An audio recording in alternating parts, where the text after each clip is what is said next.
While everyone is paying for ChatGPT, I have found a platform that literally pays you to compare AI responses. And this is how much I have made today.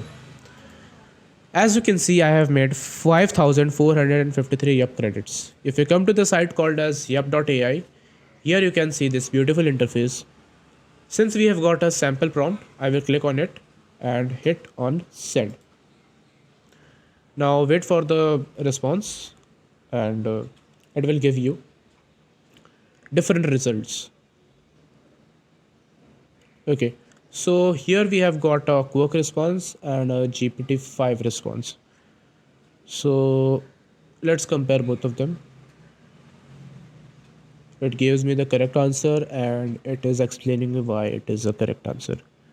And here, okay, to be honest, I like the GPT-5 response because it is short and concise. And yeah, that's it. So I will prefer this. And here you need to say why ChatGPT was better.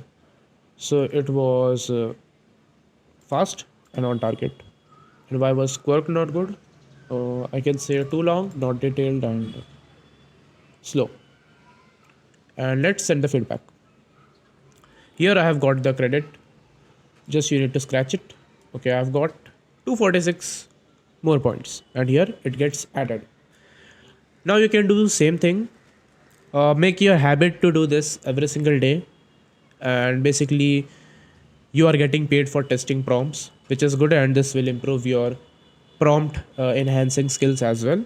And by the end of the month, I think so you can make at least $50 do this every single day. So if you like this video, make sure you hit that subscribe button. Until then, see you. Bye bye. Thank you.